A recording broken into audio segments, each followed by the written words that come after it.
Hello and welcome to today's webinar, Economic and Business Outcomes of Bicycle and Pedestrian Improvements. My name is Brendan Williams. I'm the Research Program Administrator at Portland State University's Transportation Research and Education Center. TREC leads the National Institute for Transportation and Communities, one of 7 national university transportation centers, funded by the U.S. Department of Transportation. NITC's research priority is improving mobility of people and goods to build strong communities. NITC consortium members are the University of Utah, University of Oregon, University of Arizona, the University of Texas at Arlington, and Oregon Institute of Technology. Our presenter today is Dr. Jenny Liu. She is an associate professor in the School of Urban Studies and Planning and the director of the Center for Urban Studies at Portland State University. She is an environmental and resource economist with a focus in transportation economics. She serves on the Oregon Governor's Council of Economic Advisors. Friday transportation seminars are back on Fridays at 11:30 a.m. Pacific time. This Friday, Jesus Barajas from UC Davis will present on biking while black, how planning contributes to unjust policing.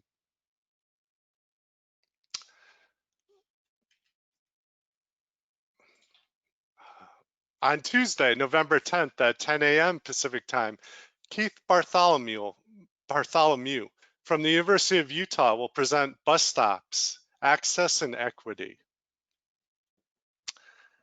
On Friday, December 11th at 10 a.m. Pacific time, Li Ming Wang from Portland State University will present land use and transportation policies for a sustainable future.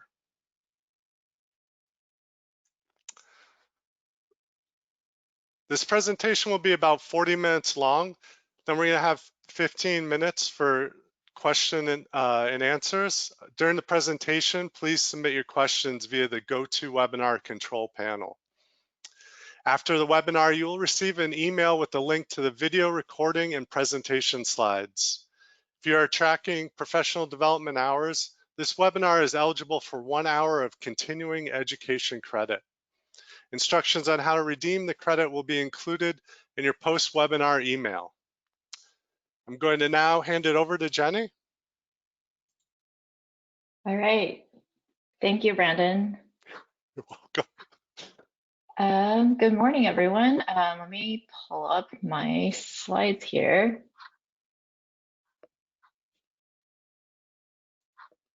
All right. Okay, here we go. All right, so I am so excited to be presenting the webinar today, and this is the culmination of lots of years of work. So let's get right started, and I'm going to be turning off my webcam and kind of focusing on the presentation now. Okay, so wanted to bring you through a little bit of kind of the motivation journey that brought us to this particular point. So today, what we're presenting is the work that I completed just last year, and it is a study that looks at multiple cities, multiple corridors, trying to analyze the economic and business data to look at what happens when you put in pedestrian or bicycle improvements on streets. But how this all got started was way back in 2015 when we started looking at a proposed project, a concept called the Green Loop in Portland, where we worked on some economic analysis, started to think about how a green loop in Portland might affect businesses around there. And then we started looking at different things that it might affect. So that brought us to looking at residential property prices, to businesses that are kind of adjacent to the improvements. And then that also brought us to thinking a lot about how do we define what kind of infrastructure we're actually putting in?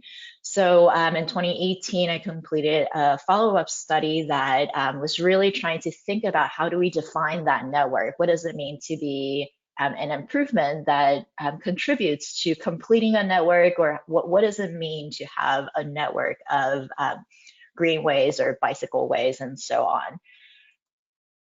And then with all of that under my belt, we embarked on this particular study, which was a very large study with the support of NITC and the Summit Foundation. So this study kind of spanned a longer period, and it really is trying to come up with a more systematic and more rigorous way to approach the analysis so that we can look at how different corridors compare to each other without questioning whether one city might be looking at data one way and another city might be analyzing data a separate way. So this was a large project in part because we were dealing with different cities and different data availability of different types of data, different ways that we're defining the different corridors, and also just trying to understand what is actually happening in different cities is an effort in and of itself. So all of that was kind of the motivation behind a lot of how we got into studying this particular topic. But more recently, as we all know, we are in the middle of a pandemic, and we have seen a lot of different types of street improvements that are being put in. In the example that you see here, we have pictures from the city of Boston up there where some streets have been converted into more temporary bikeways that are slated probably to become more permanent bikeways. And then on the bottom here, you see a picture from the city of Paris on Rue de Rivoli, where they've also converted some vehicular streets into more bicycle-friendly pathways. And a lot of these were because there is reduced traffic, but it also begs the question of whether or not these types of street improvements have any effect on surrounding businesses. Obviously, all of this research was done prior to COVID-19, but I think it will have policy and economic implications even in this particular era. So with all of that, let's get into the study itself. So for this particular study, as I said, we were funded by NITC as well as Summit Foundation, and a large part of the study was a collaboration with the organization PeopleForBikes, with also the consulting firm Bennett Midland. And the reason that why we had Bennett Midland on the team is because a lot of this research was really a great deal of interest that was started when Bennett Midland cooperated with New York City DOT on putting out the study that you see on screen here, the economic benefits of sustainable streets, which took sales tax data from a lot of different corridors in New York City and took a look at what are the outcomes in terms of sales tax revenues, which was a novel approach that not a lot of places had engaged in before, and that spurred a lot of interest. And so what we did was at the start of the NITC study, we started here in Portland, and what we wanted to do was to take some of that methodology from New York City and add more to that particular approach. So we took a look at a lot of different data sources and also a host of different methodological approaches, and we applied those to Portland corridors as well as San Francisco corridors as kind of our pilot cities so that we can test out which data sources worked well, which analytical approaches worked well, And then once we were done investigating that here in Portland and San Francisco, kind of on a more academic, in a more academic research way, we were then ready to collaborate with People4Bikes and Bennett Midland to reach out to a whole bunch of cities around the US to find collaboration partners. So to find collaborators in cities around the country in order to take this type of analysis and try to apply it around the country, because we needed experts on the ground, and we also needed some collaboration in terms of trying to get data from various local and state governments. So we ended up with 4 cities that we completed the analysis on. We started with a much bigger group of cities, but this was a rather intensive research approach that required a good deal of staff time and a good deal of I guess maybe a little bit of luck and persistence in trying to get the data. So in the end, we dropped a few cities and ended up with just 4 that we were able to actually obtain the data and complete the analysis on. And today I'll be sharing with you results from at least 3 of these cities, Minneapolis, Indianapolis, and Memphis. So let's take a look at the data that we were trying to use for this particular study. So obviously, we needed to start with the GIS, the spatial data that kind of told us what the city streets looked like, where were the bike lanes being put in, where are the street improvements. And this may seem pretty straightforward in cities that have had a tradition of a lot of bike improvements, like Portland, for example, but it's not something that was readily available in all cities. So obtaining this data was a challenge as well, but not as big of a challenge as obtaining the rest of the data that we're going to talk about here.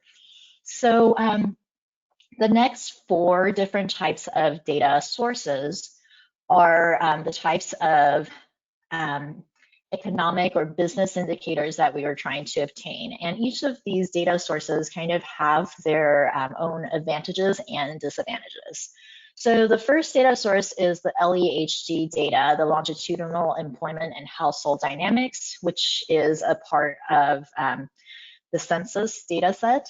And in this particular data set, it is available for, it's publicly available for almost every location in the US, so almost all states, and it is longitudinal, it's free, it's updated at this point up until 2017. And from this particular data source, what we could get is a data set that tells us by census block employment in different industries. Although the industries that we're talking about here is broken down into approximately, I think, 10 to 20 different industry groups. So it's relatively rough in terms of what we can tell. We have, say, a retail industry group. We have food and accommodations as another industry group that might be affected by street improvement corridors. But all of this is on a census block, which may be smaller in certain cities, but also could be larger depending on the specific geographic location that you're looking at. In addition to that, even though this is publicly available, it's also fuzzed to a certain degree to maintain confidentiality of the data. So a lot of times what we see in the data from the LEHD is that there may be weird jumps that go on, possibly because there are, they do not want to reveal the employment or other specifics about certain blocks. So a lot of times, a lot of weird data things happen with the LEHD, but in general, this is an easy data source to look at without having to go through any requests or logistic problems. So this is the data that we analyze for all of the different corridors that we are taking a look at in this particular study. So the other three data sources start getting into a little bit more detailed territory. So sales tax is definitely something that we wanted to obtain from all of the cities that do have sales tax. Obviously, it's not available in every state. For example, here in Portland, Oregon, we have no sales tax, and thus it's not possible to analyze sales tax. But if there are states that have sales tax or cities that have sales tax, we were able to request sometimes sales tax data so that we can see what happens to sales tax revenue as improvements are put in. And because sales tax is a confidential data source, states or cities are not always open to sharing this data with us. And for the data that we did get for sales tax, sometimes this particular data source is aggregated then at the state or the local level. So when it's given to us, we just have that aggregated data set to preserve confidentiality as well. And also, in places with sales tax, a lot of times sales tax is applied only to certain goods and not to others. So for example, unprepared food a lot of times is not part of that sales tax revenue, and sometimes certain necessities are excluded as well from purchases. So the sales tax revenue gives us a good sense of the economic activity along a corridor, but it may sometimes be slightly biased or missing some of the things that we do want to track in terms of business outcomes. All right, the next data source is the QCW. This is the Quarterly Census of Employment and Wages. So this comes from businesses reporting to the government when they file or when they pay for unemployment insurance. So this is reported on a quarterly or even more frequent basis. So in this data set, what we're able to see, if we are able to obtain it, is very specific employment and wages, which can go down even to the establishment level. But again, this is confidential data that is held either at the local or state level. So we were not able to obtain this particular data for all of the different locations that we were analyzing. This data is also valuable in that it gets reported very quickly. And the data usually exists on a quarterly basis. So it very quickly reflects when there are changes to employment or wages, and we can quickly track what happens in a particular corridor. All right, the last data source that we take a look at is called the NETS data set. This is the National Establishment Time Series. This is a proprietary private data source that is put together by Wall Associates. It is based on the Dun & Bradstreet data, and it covers all of the US and all establishments across the entire country. And it is a good source of very detailed time series data on employment and an estimated sales revenue for all businesses across the country. It is a pretty good data set, except that it is proprietary, which means that it is relatively expensive to obtain. But for research purposes, we were able to obtain this data set, and we were able to compare all of these different data sources and look at whether there are differences in the data and outcomes that we have here. Okay, so let's move on to methodology. So there have been lots and lots of studies. Well, I think lots and lots is probably not an accurate description. There have been a number of studies, although I think maybe not enough quite yet, looking at these business or economic outcomes of bike and ped improvement corridors. And a lot of the previous studies that we've seen really uses more of this first aggregated trend analysis, which is a type of analysis that takes the data and looks at changes over time, or you're looking at growth rates between different corridors, between the treatment corridor where the bike or ped improvements have happened with control corridors that are similar in characteristic but did not have an improvement.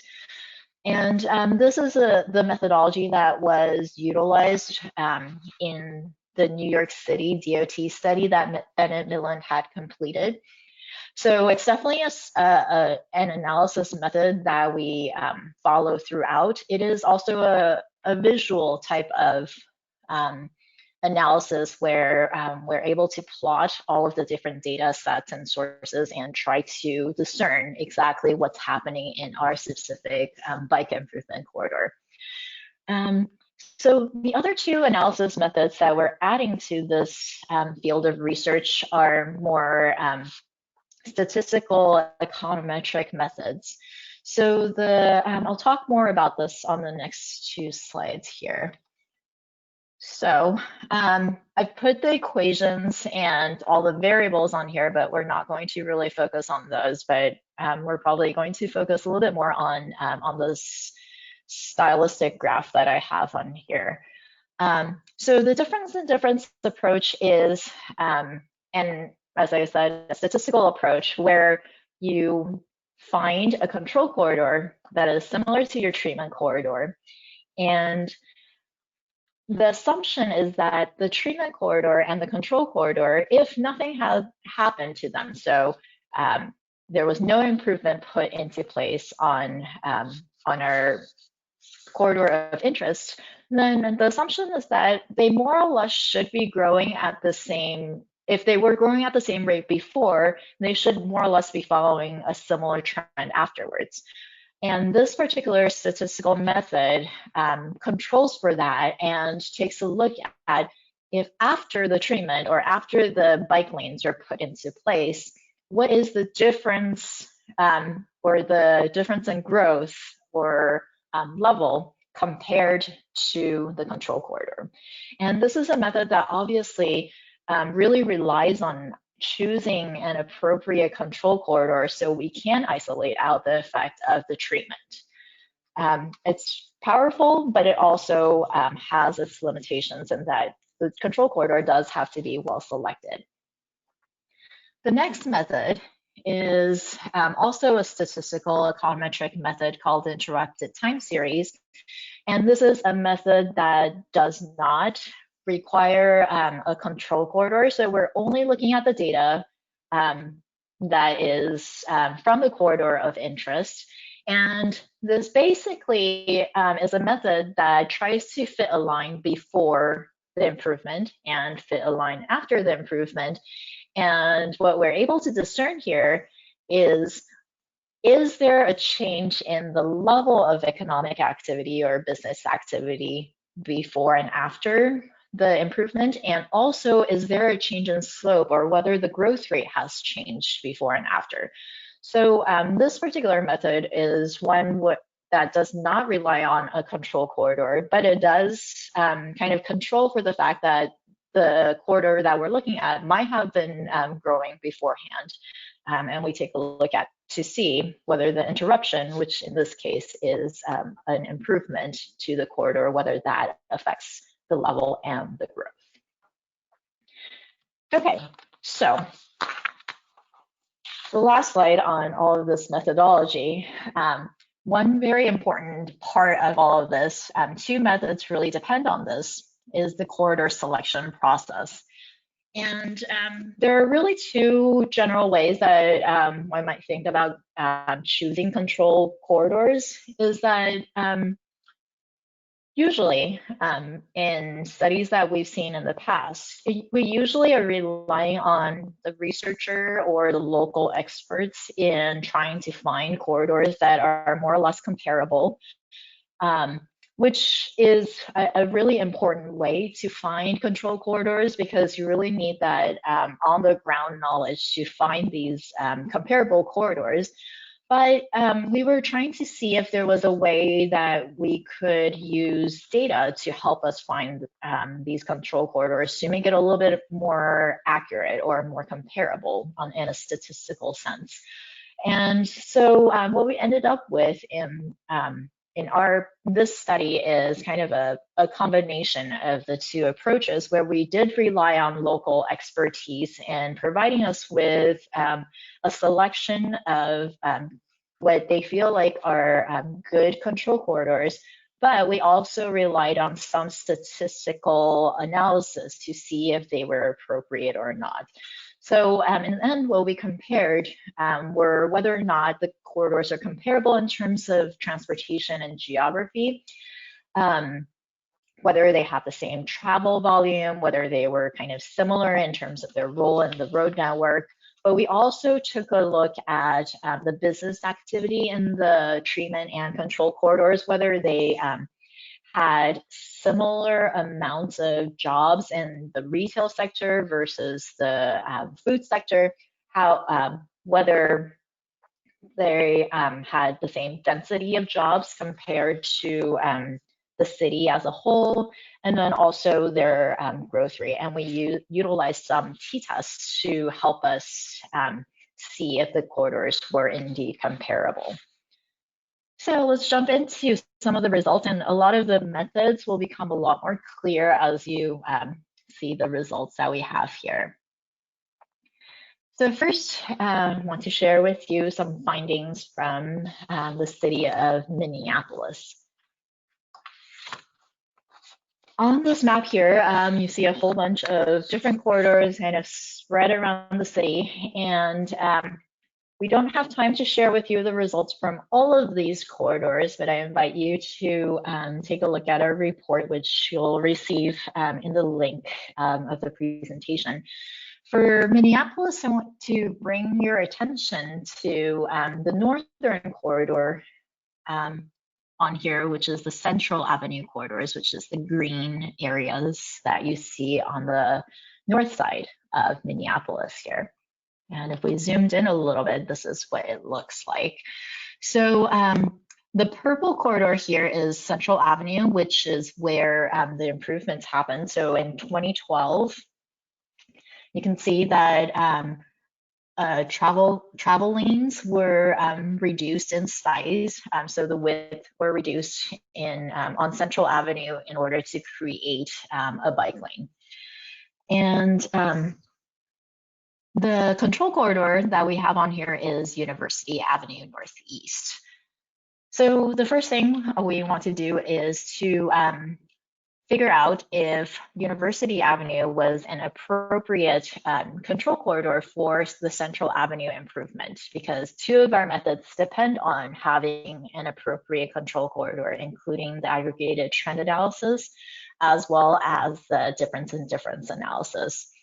So on here, we have actually have two of the corridors that we analyzed. So we have Central as well as Franklin, just to kind of illustrate the difference between the corridor selection process. So when comparing Central to University here, you can see that most of the different comparison criteria received checks. So meaning that according to both our local experts, these were geographically close to each other. They were similar in street classification, and they were also similar in a lot of their business activity characteristics. There was one that wasn't as close, and that is the food density. So it was a little bit more dense on University than in Central, but for the most part, they seem to be as comparable as we can find. And a lot of times these are not perfect because streets and businesses are not perfect experiments. So we just find the corridor that we feel is closest and able to enable us with our analysis. On Franklin Avenue, on the other hand, The comparison or the control corridor is another segment of Franklin Avenue that did not receive the improvements here. And you can see that there are a lot more X's on here than not. And this is because these are two relatively different segments of Franklin Avenue. But again, we don't necessarily always find perfect control corridors. And these are just reasons why we need to take a closer look at the data in the cases where these corridors don't match up quite as closely. So let's get back to Central Avenue and let me show you some of the results. So on here, I'm showing three different data sources. So on here, what you'll see is the graphs from some of the aggregated trend analysis. And I'm showing mostly aggregated trend analysis graphs on here just because visually it's a little bit easier to follow than regression tables. But all of the results are available in the reports themselves.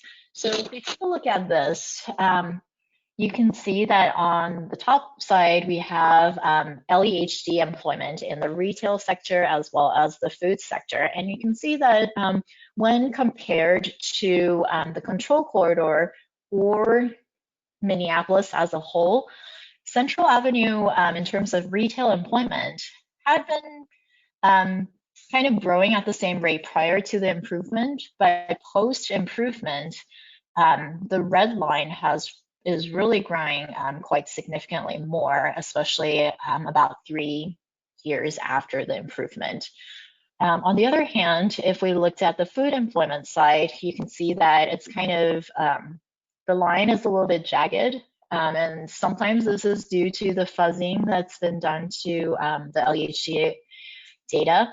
But you can see that it more or less kind of follows the general trend of the city, but really is a little bit not growing as quickly as the control corridor in the food sector. And so we move on to the sales tax portion. And you can see in the sales tax, you can see a little bit more clearly how much improvement there is in the sales revenue after the improvement in both the retail sales as well as the food sales.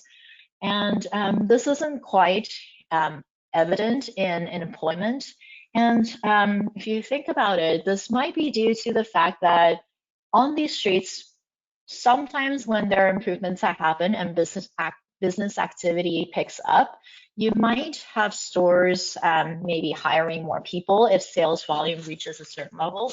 But it is also possible, for example, in the case of Central Avenue, it may be the case that even when employment is not growing, sales might be picking up even with the same level of employment. And so this kind of highlights why we want to look at different data sources, because it's not just the employment that highlights maybe more or less economic activity. Sometimes it's the sales that's reflecting more of that.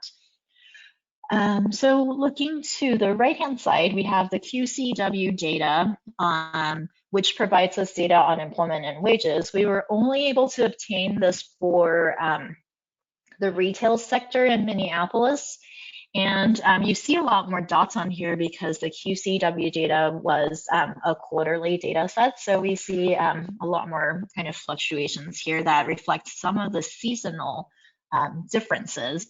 But for the most part, what you see is that in our treatment corridor, which is Central Avenue, we are at a pretty stable level of employment as well as wages, but about a couple of years post the improvement, there seems to be a little bit of a jump in the employment and wages in the retail sector, although these don't happen until maybe 5 or more years down the road, which leads us to believe that this may or may not actually be related to the improvement because nothing really happened, nothing really changed directly after the improvement. All right, so our last data source is the NETS data set. And this is because this is a very large data set, it involves a lot of detail. And the reason I'm showing you all of these graphs is because there are a lot of intricacies that we can look at in the data sets here and a lot of considerations as well. So for the NETS data set, we did two types of exploration analysis, the NETS type 1 and type 2. So one thing we wanted to do is to process the NETS data in a way that it is directly comparable to the LEHD data set, which is the one that's publicly available for almost all locations. And so what is in the NETS type 1 data set is that we were able to isolate out all retail and food service establishments that are in the abutting blocks, or basically the census blocks that are along the corridor, so that we can match up these two data sources as closely as possible.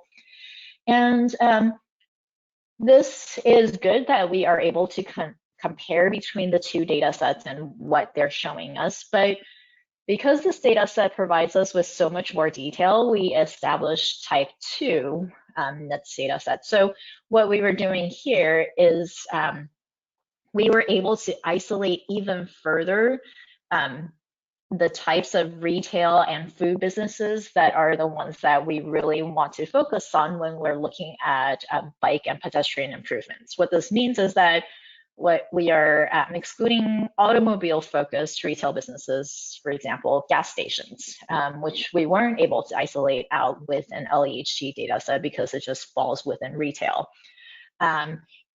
We are able to also isolate businesses that are directly facing the corridor. So when you're thinking about a street improvement or bike lane, we're more thinking about the businesses that are kind of directly facing the businesses or maybe around the corner from these bike lanes.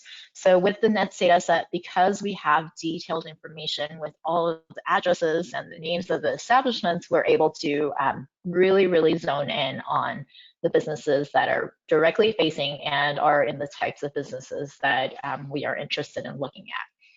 And you can see, comparing the left-hand side to the right-hand side, that sometimes this type of this distinction, the subsets of data, sometimes they match up more or less in terms of the general trend of things, but sometimes they do not. And that's why we want to be able to look at more carefully what industries or what businesses we are looking at.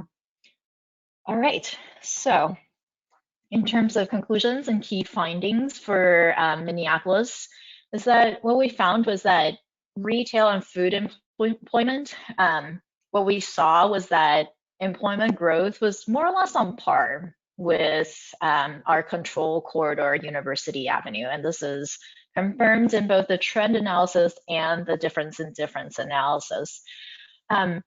But what the difference in difference analysis and the ITS, the interrupted time series analysis, is able to tell us is whether or not we see statistically significant impact of the bike or pedestrian improvements on jobs or wages. So what we found with interrupted time series here is that we saw positive statistical significant growth after construction in employment and wages. And so with this type of method, we can more or less say there appears to be some causal effect from the bike improvements here. On the side of sales revenue, we could not see any statistically significant effects on the retail side, but on the food side, we saw pretty significant positive impacts growing in terms of sales revenue on the food side. And this is confirmed in this case through the trend analysis as well as the interrupted time series. And if you did look carefully at the crazy slide with lots of graphs on the previous page, the NETS data set kind of gave us a little bit of mixed results. It wasn't clear whether or not there was strong positive results either way, but what we may be seeing a lot of here in Central Avenue in Minneapolis is that we may be seeing a little bit of a transition from the retail industry to the food industry, and that's kind of evidenced by kind of flatter growth in the retail sector, but a more positive growth in the food sector, as evidenced by all of the different types of data sources and analysis methods. So that's really what's interesting here, is that by looking at all of these data sources, we're able to see a much more complete picture than if we were just looking at any single data source or analysis method. All right, so some findings from Indianapolis. And in Indianapolis, we are going to sharing with you results from Virginia Avenue, which is in the middle of the map here. And you can see it more clear here. So Virginia Avenue is the middle kind of turquoise colored corridor on here. And the Virginia Avenue improvement in 2011 is part of the Indy Cultural Trail, and it involves a travel lane removal and created a buffered or separated bike path that you see on here. And this is one example where we had one improvement corridor, Virginia Avenue, and we were able to work with the Indy Cultural Trail people in Indianapolis to come up with 3 potential control corridors so that we can find the ones that really match up the best. And this is really a way to show you how, or to highlight the corridor selection process. So on here, you see the 3 different control corridors, Meridian, Prospect, and Shelby on here. And you can see that more or less they, because they were provided to us by our local experts, they more or less matched up in most of the transportation geography criteria, but they didn't all kind of have the same level of business activity. So after this kind of analysis, what we found was that we were going to stick with Prospect and Shelby as our control corridors to Virginia Avenue, because Meridian was the one that really stood out in terms of when we were comparing the job density in retail and food, and that really differed from our Virginia Avenue corridor. So we dropped Meridian and kept the other 2 for our analysis. So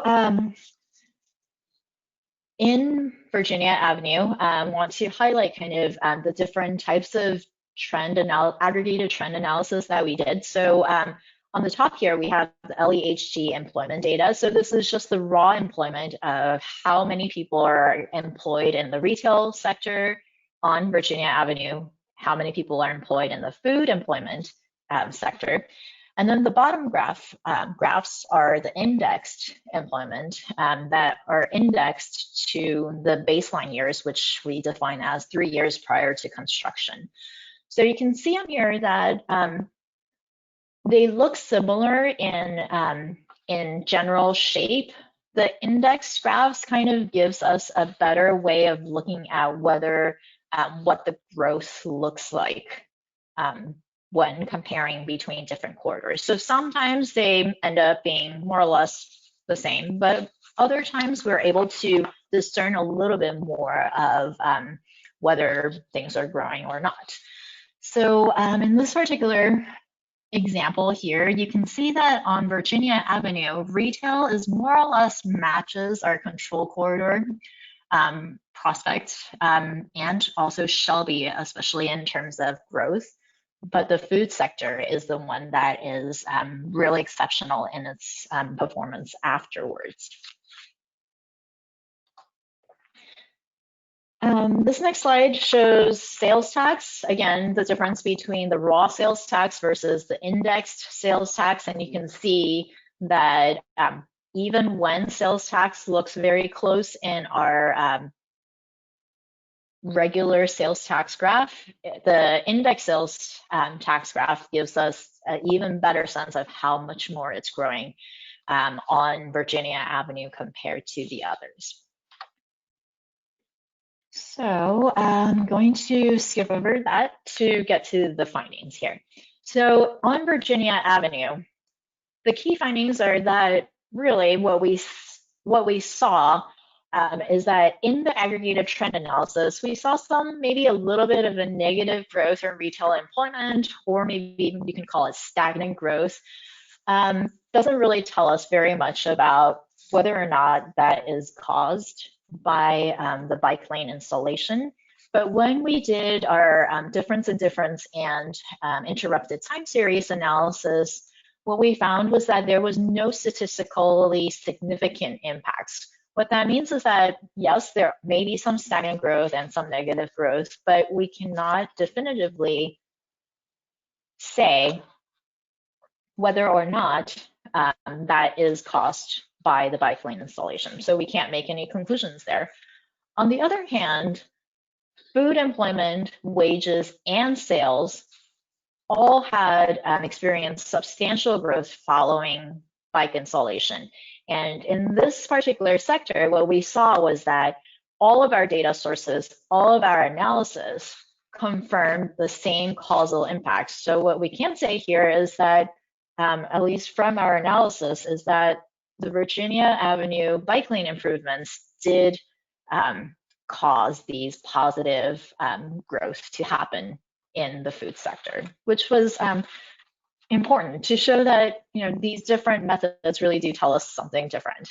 And on Virginia Avenue, retail was not really affected by the bike lane installation, but food sector was definitely growing. All right, so I also had on here some results from Memphis, but in the interest of time, I am going to skip towards the end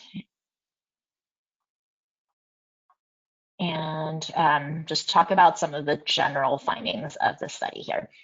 Okay, so in terms of general findings from the study was that having multiple data sources really tells us a lot of pros and cons with the different types of data that I talked about a little earlier. It's really important to try to consider kind of the availability of data, how much effort to put into obtaining data of from different sources. One important thing that we found from the multiple data sources was the data detail was important, both geographically and also industry detail wise. So these two data details are influential in terms of the results. The next, we used multiple methods, and having multiple methods meant that we had some methods that required control corridors or areas to compare them to, like the aggregated trend analysis, as well as the difference in difference analysis. But having control corridors is great in trying to control for common things that might be happening in the city or overall in the economy, but it also requires us to have really good controls in order for the analysis to really make sense. So there are those pluses and minuses there. But having the difference in difference analysis as well as the interrupted time series analysis, both of these are what we call quasi-experimental methods, which means that we are able to make some causal inferences here based on the conclusions. All right, finally, there's some limitations here. Obviously, as I mentioned in some of the results from Indianapolis, there are going to be some industrial shifts that might be interesting to look at that may not be very obvious when we're looking at some of the results. And secondly, there might be shifts in the size or type of establishments that we might be looking at. So we may be shifting to, say, more smaller businesses that maybe employ more people or less people per establishment or per volume of sales. So that might be something that we need to look at in more detail once we do this type of analysis. And then finally, there may be policies or other factors that influence just individual corridors that might be not applied across the city, for example. And that is something definitely a little bit more difficult to control for. But in relying on local expertise, it could be something that we also consider. So with that, that is the end of my presentation, and I leave you with a bunch of bike share photos that I took around the world. And I want to thank my research assistants, who two of whom have now graduated, and are Dr. Wei Shi and Dr. Jamal Green, as well as Minji Cho, who is a current PhD student in the Urban Studies program. Thank you. And now I think we open for questions. Yeah, thanks so much, Jenny, for presenting. So we do have a number of questions submitted already, but yeah, I think Jenny can answer questions for the next 15 minutes or so. So if you have anything, please get it in right now. Jenny, there are a couple of questions about the sort of bikeway networks. So if you're looking at the density of them near the retail corridor, in addition to the facility on the corridor? Sorry, I didn't get the question. I'm sorry, I'll repeat. So we have a question. Were you able to also look at density of bikeway networks near the retail corridor in addition to the facility on the corridor? So for this particular study, we weren't looking at the network of bikeways around the corridors themselves, because we were really focusing in on these shorter, more straightforward bike lanes or improvements that were put on in the corridors.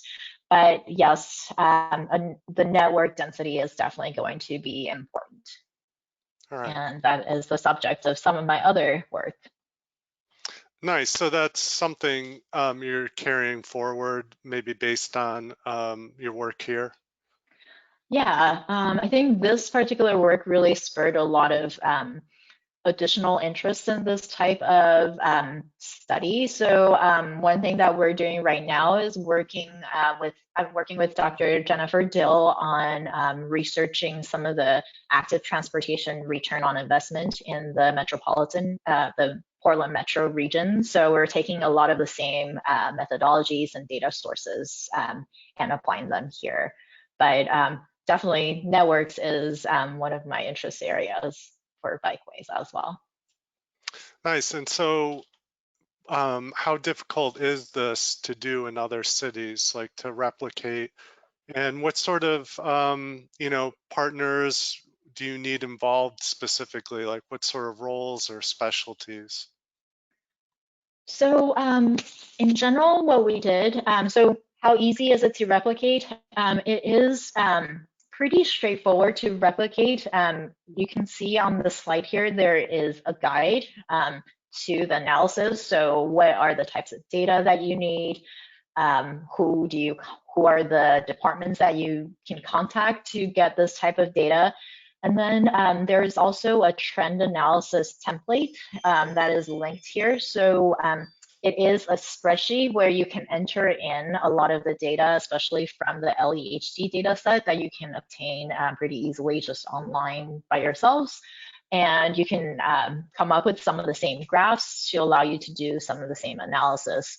The process gets relatively harder when you're trying to obtain some of the more confidential data, like the QCW data and the sales tax data, which is something that resides in different departments in different cities. Here in Portland, QCW is relatively easy to obtain from the Oregon Department of Employment, and they readily work with researchers to provide this type of data for research. But in a lot of other places, they don't have that working relationship, and it really requires a concerted effort on the city planner's side to really try to poke this data out of wherever it's hiding. Great. So we have a few questions on sort of digging into things that you said, and we'll see if we can knock a few of those out. Sure. So like you're just talking about the LEHD data, which subset did you most rely on? The jobs to jobs flow, the loads, etc. So in the LEHD data set, we more focused on the WAC data set. So that's the WAC. I can't remember what the acronym stands for. I think it's worker something characteristics, if I remember correctly. But we're more focused in on the employment or the worker data set and where they're working. All right. Um, there's a question about someone's wondering, was it really necessary to use a control group at all if you were already doing before and after? So the reason that why we wanted to use a control corridor is that, or control corridor or a control neighborhood or a city is really we want to capture what are the different things that might be affecting the overall economy or businesses as a whole in that particular location. So for example, if we were talking about, say, Portland, we might know that certain neighborhoods in Portland might be growing in terms of the food industry as a whole. And we want to be able to control for that without attributing things directly to our improvements unless we know that it is actually attributable to the actual improvements. They had a second question related to that ties in, and they're wondering about how the neighborhood population demographic changes affect your findings. I imagine if you didn't find that here, you probably would find that in another city. What do you think? Yeah, so I think demographic changes or other demographic or neighborhood shifts are important, and that's why we use all of these different methods. Um, so, for example, if there are demographic changes, we hope to capture that in trying to compare that to the before and sorry, compared to the neighborhood, for example, as the control region, we're able to kind of isolate that out and not have to specifically account for that in the analysis itself. So the different methods kind of try to control for a lot of the other shifts that might be happening in the background. And I think that's a really important point. Nice.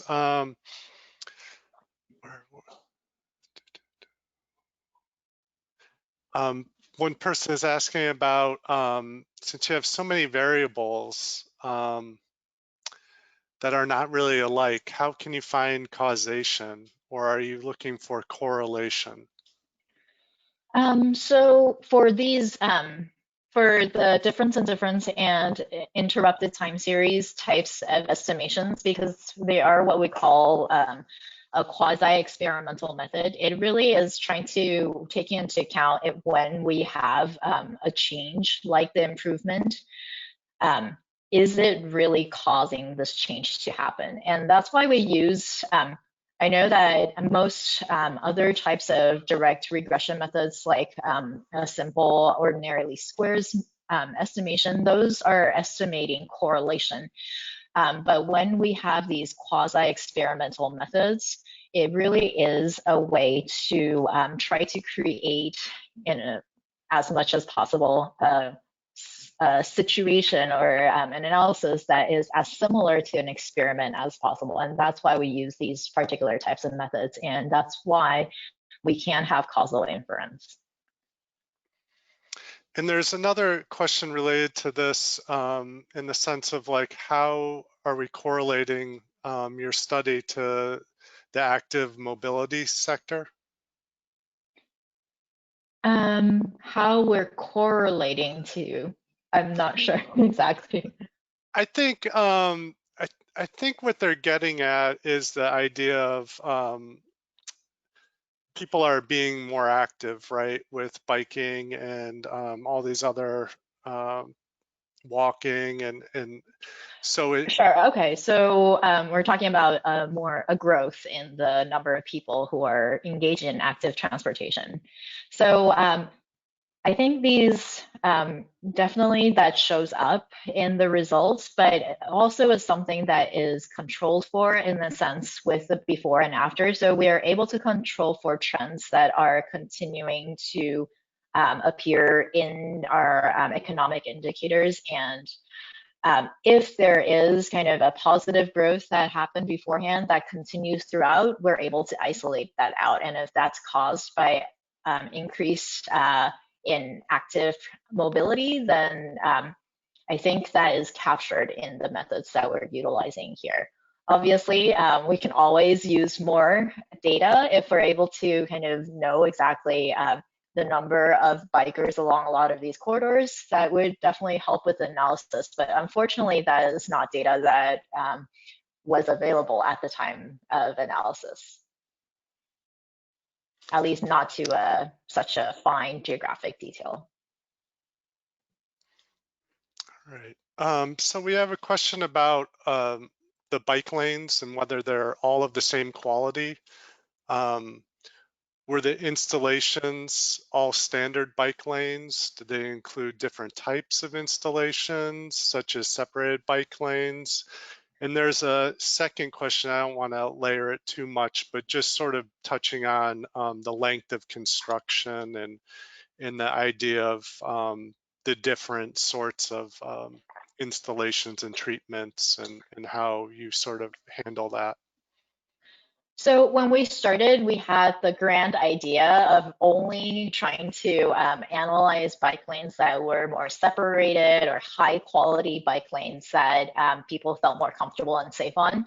But unfortunately, because of the data that we have, the availability of data ending in approximately 2017, we needed 3 years to at least 2 or 3 years of data post construction in order to do all of this analysis. So that means that all of these bike facilities needed to be completed in approximately 2014.